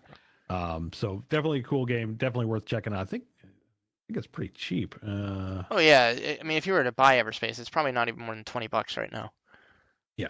Let's take a look. Everspace. Oh, it's $30, really? Okay. Is it really $30 though? Well, again, if you don't have Game Pass by now and you have a computer or an Xbox One, get on that. Yeah, it's I'd say even at $30, like it's a very fun game, very well put together. It originally started as a Kickstarter game. Yeah.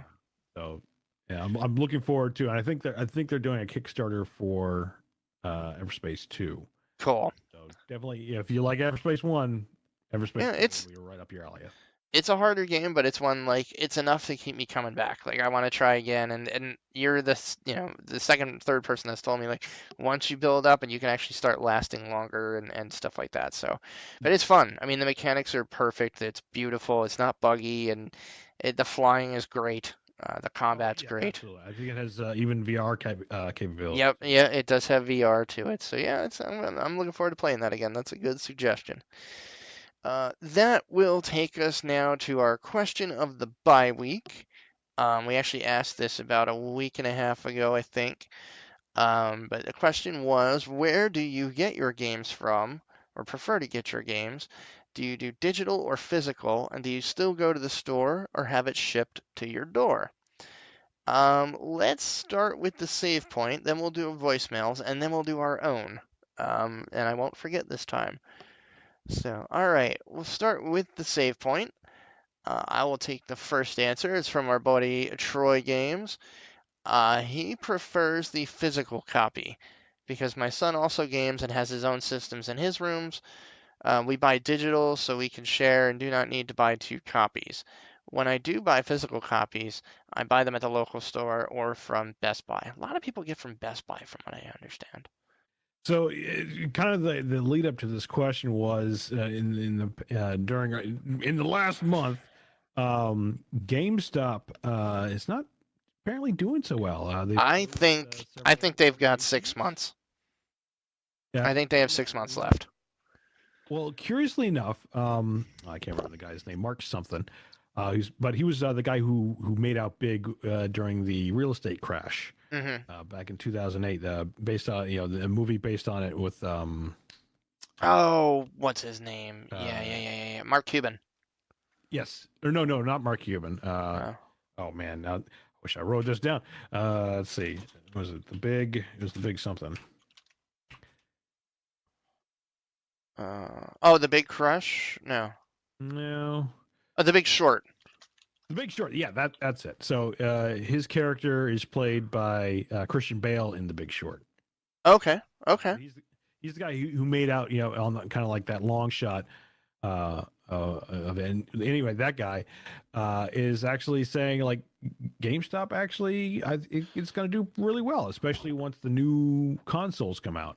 Okay. And that actually stopped the nosedive a little bit on GameStop stock. But to your point though, like it's like where do people get their games? Because GameStop has relied heavily on physical sales. Yes. And in today's day and age, a lot of people are going digital. I'm one of them. I never thought I'd be that guy. Yeah, same here. Like there was a time where like I'm only going to get Yep. physical copies. You old kids and your digital. I don't want to go to the store. I don't want to leave my house. Especially now that I don't have to. That's right. But let's go on. So Joshua Ian, I only get physical copies for Switch, but if there's a physical copy, I prefer to get one for the Switch so I can save on the SD system storage. Otherwise, digital all the way. I get my physical gaming stuff from a little shop in Lancaster near my work. Just press play. So that's great. Very cool. For your local game shop. I always like doing that. Like, oh, me too. If there was a local game shop, absolutely, I would go there. And I know when I've lived in other places that happen to have kind of the mom and pop shops, like I love going to those places. Oh, me too. It's always an experience. Closer to it, closer to the gaming experience. Absolutely. And our old pal and co-host Travis, physical, because I only play old stuff anyway. That's true. For the most part, though, for new stuff, I still prefer a physical copy, almost solely because of the current landscape of losing licenses and whatnot. Oh, and I get it from eBay and indie game stores. I see your point on licenses to a point, and the only reason I say this is up to this point in time, I've had a couple games that have lost their licenses, are in license limbo, and there is no way to actually buy them anymore. A good example is the Lego Lord of the Rings games. But yeah, you can't buy them anymore. But I bought them a while back. I bought them on Steam, And while you can't buy them anymore, I can still download them off of Steam and install them and play them. How long that lasts, I don't know. But I will say, as long as the landscape stays that way, where if you bought it and it's still yours and you can still download it as long as there's still a Steam to get it from, um, you know, okay, I'm fine with that. I do think we are coming to some kind of interesting crossroad with that, though. I mean, I look at my Steam list, and we'll get into that when we talk about what we prefer, actually. I think that's a better conversation for that, so we'll save it. So let's go to our voicemails. We actually have 2 voicemails this week. The voicemail line being 610-810-1654. If you ever want to answer the question of the bye week that way, or just call up, say hi, and randomly chat with us, we appreciate it, and we always look forward to the voicemails, and I love to feature them here on the cast. So yeah, that is 610-810-1654, and let's see who called us this week. What's going on, gentlemen? What's going on since I last called? I know I let you down. I'm sorry. I apologize. Geez, I think I missed 3 or 4 shows there. I feel really bad about it, but on the good hand, on the positive note, I was all into Fortnite. I was like addicted to it. I couldn't stop playing that thing, and I told myself, I'm done.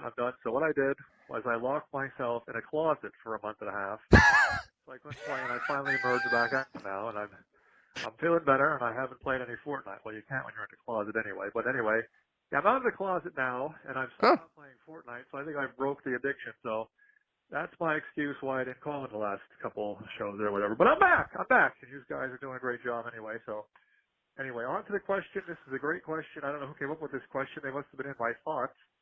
Because to tell you the truth, I've been pondering this stuff for a while, and how I feel about what I want to buy and how I should be buying it and everything else. I don't know. I still like the physical copy. I do like the physical copy. And every now and then I go down to the store and I do buy the physical copy. I got a Walmart and a GameStop 5 minutes from me. So, I go, 50 cents to one, dime to another. If one doesn't have it, I go to the other one and get it there.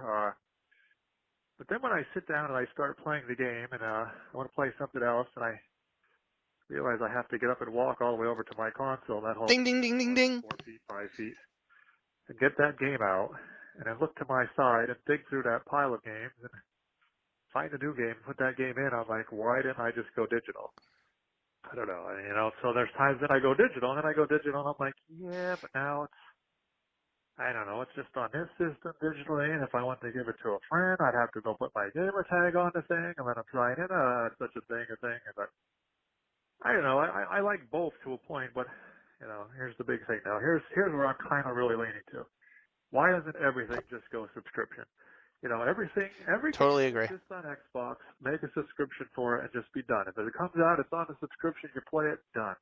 Same thing with PlayStation. Just go subscription based. Any company who makes anything for that platform, just put it there, pay your price and be done. There you go, done. Of course, there should always be the option to buy it. I wouldn't totally cut off retail. I'd still make physical games and throw them in a store for people, but yeah, that's where I stand. You're probably like Fred. You've been smelling too much mustard. You're talking nonsense. You're here, there, you're everywhere. You're like touching every base, and it doesn't even make any sense because you're not taking nothing. No, it making sense. I know it's horrible, isn't it? It's just horrible because I don't know. I'm confused myself. I mean, I don't know. I don't know if I would like the whole digital thing though, because then once it's gone, it's gone. And kind of like having games because I still have how many older? I have an Atari 2600 for about 50 to 75 games that I still pull out every now and then to play. Oh, that's awesome. So I really would miss the actual physical copy. And Fred hit the 3-minute limit, and let's guess who our other call is from. Number 2. Doot.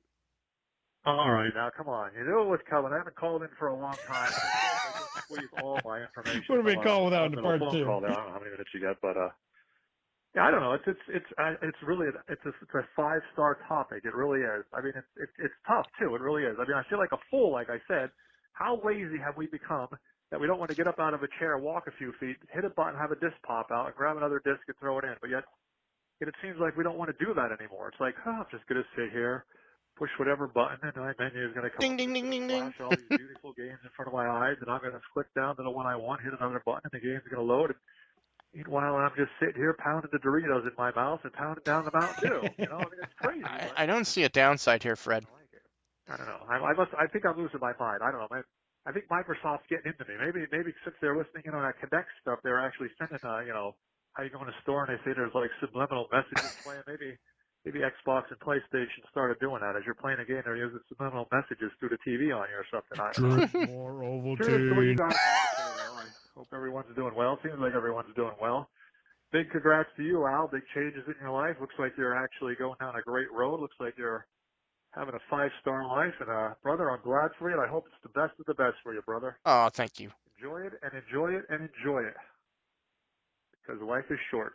It's all about life, family, and video games. Till next time, gentlemen, and I'm going to do everything I can to be a next time. Arrivederci. Arrivederci, Fred. God, I love his calls. It's great. I love it every time. Thank you very much, Fred. Yes, I'm definitely going down a good road. I'm very excited. I can't wait for work tomorrow. Like, I'm not even shitting when I say that. I'm really excited for my job every day. So thank you for that. I agree with you in that it is a very interesting topic. I think we're at a very interesting time in gaming when it comes to the media that we play on. I know for my own reasoning, I like digital because I can get it right now. That's always kind of been a thing with me. When I want to play a game, I want to fucking play it. And like, you know, I grew up in a time where I had to hope it was there at the GameStop that was 20 minutes from my house. And if it wasn't there, you know, I might be able to check the local Walmart. But generally, you know, things would sell out pretty quickly because they wouldn't buy many of them because we're not a big town. And you were kind of stuck waiting for the next shipment to come in. And anybody who, you know, is a gamer knows how much that sucks when, you know, everyone else around you is playing the game but you. So once digital really became a thing, I got really, really hooked in that wagon. But also, you know, coming from somebody, I used to be very into buying the collector's edition of games that had all the feelies with it. Mm-hmm. I mean, I still have my stone Geralt head from The Witcher 2 somewhere here in this office. And it's just, you know, I still like getting that kind of stuff, but I think now, especially that I have 3 kids, I'm very hesitant to buy anything collector just because it's inevitably going to get Kool-Aid spilled on it or, you know, whatever. You know, obviously I can take better care of my stuff, but it's just my priorities are a little different. And obviously, and then my gaming time is not as free as it used to be. So it's one of those, like, if I can get a game when it releases digitally at midnight and I can play that like right away when people go to bed, like that's a kind of a rush for me. And that's where I still like to get my stuff digital. And I think Fred nailed it. I just don't want to get off my fucking couch. That, and, you know, with the amount of games I do buy, if I did have everything physical, I would have a mess of, you know, cases, cartridges, whatever you want to call them, CDs, just all over the place because I like to buy my games. So the fact that it's in a digital library, it's not taking up physical space in my house is a big plus, I think, in my perspective. But what about you, Nick? A lot of the same boat in almost every aspect. I mean, let's start with the very last statement. Yeah, physical copies take up space. Having to move 2 boxes worth, it's extremely heavy. It's like, man, I got a lot of the games here, and I wouldn't say I'm a hoarder, as more a collector. Yeah, same here. So like, I still have like all my 360 games, even though I don't really play them on the 360. But it's like, yeah, it's like, oh, you know, I enjoy these games. Yeah, it's hard to get rid of. Yeah, these are mine. It's like, yeah, and they bring me joy. I'm with you. And it looks great on the shelf. So yeah, from that aspect, yes, it's like I've kind of moved into digital only because like now it's not taking up space. It's just like, yeah, you got the Steam library, you got, you know, the Epic Games library now, and like, you know, all this, that, and the other. It's like, it doesn't take up space. Very much so with the collector's edition. You know, if it's a game that I'm really looking forward to, and you know, it's kind of like, it's usually one of those like, yes, I'm going to pick this up day one. I'm on board, hell or high water. Give me the collector's edition. Give me, you know, and assuming it has some nice swag to it, like, yeah. You know, Usually, all it takes for me is a soundtrack. Yeah, exactly. Yeah, it could be something as simple as that. If it has like a nice model or a little desk thing, I can easily put on. Like I love doing that because then I either bring it into work and just add it to my collection at work, or add it to my collection here. Um, and but kind of the same way as like it's like now it's like it's like yeah, there's these midnight releases. I've done my fair share of like sometimes camping out. I did I think the last camp out, I think it was for the original Wii. And it was funny because again, it's kind of like this little community event with you meet people that you've never seen before, but Yep. also kind of share that same passion. But at the same time, it's like I don't really want to go out at midnight. I'm getting too fucking old. I'd rather spend 10 minutes downloading or whatever. Yeah, exactly. And I can play instantly. Because that was the other thing, too, is like if you didn't go to the midnight launch, you would have to go in the next day. And it was probably sold out. Hope it was there. Hope it wasn't sold out. Or if you like pre-ordered it, then you're okay. But other times you were just like, oh, this came out. Oh, I didn't even pre-order. It's like, is it going to be there? Yeah, exactly. So and maybe that was kind of like the fun of. I was gonna say you don't really get that rush anymore for sure when you do go in there and you're like they have one left. Yes. Yes, it's the last one. I got it. But yeah, and especially with I'm into a lot more indie games these days, which don't have any physical copies now. Great point. Digital is the only way for them to publish things. Great point. So there's that too. So more or less, I'd say the majority of my games that I play nowadays are absolutely digital, and it's now more the very occasional collector's edition because now I'm also gonna not so much frugal as it is very judicious in what I'm getting for collector's edition these days because it's a lot of like you're putting down a lot for a game that could be a big hot garbage. And it's we talked about earlier. It's like sometimes these games are just like they come out hot turds, and you're just like, well, I've now spent $100 whatever, and I got this basically $100 paperweight because it's hard. It's hard to know, especially now. Like even names that we once trusted. I mean, there was a time when Bioware was an instant buy for me. Never again, at least not until they right the ship. And I mean, I think that's what a lot of these collector's editions kind of depend on, and it's hard to justify that unless you know the developer and they've had a good track record of recent releases. I'm with you. I'm very judicious in who I will fork that money over to. And I think, again, with the digital era, even the stuff I would normally get it for, mainly like soundtracks, they're almost always released as a DLC or something shortly after. I find even like on the digital spaces and the vendors and whatnot, like they'll double down and it's like it won't be a physical copy, but like they'll release it. I mean, the digital give you like the art book. It's like I don't have the game or a PS4 yet, but I picked up the soundtrack because it's a great soundtrack. Which one was that? God of War. Oh yeah, soundtrack's so good. I actually want to buy it. Man, just from the little bit I played, it's phenomenal. It's worth it. As a soundtrack collector, it's I'll be getting that. But yes, so again, it's an interesting question. It's an interesting time. Travis brings up the point with licenses. I think it's really just dependent on your your storage space and your ability to wait. I have neither, so I go digital. I think that will take us to the end. This has been a great time to catch up. I know we've missed a few weeks here. Again, life just being life. End of summer's busy for everybody, so we are back in the saddle, and I actually am going to start reaching out for some interviews. I think I'd like to, again, get in touch with Richard Garriott, see if we can get him on here. And I have a couple others in mind, so we'll talk about that as we go. But I do look to getting that started again. Other than that, we'll go to conclusions, final thoughts, and shout-outs. Nick, anybody you want to shout out? Anything you want to promote? Nothing off the top of my head. Again, it's been kind of like a whirlwind weekend for me. I was up in Buffalo for another Warships event. I had a blast with that. But yeah, nothing to shout out this. All right, fair enough. Obviously, big shout out to everybody listening. Thank you all for being patient with us.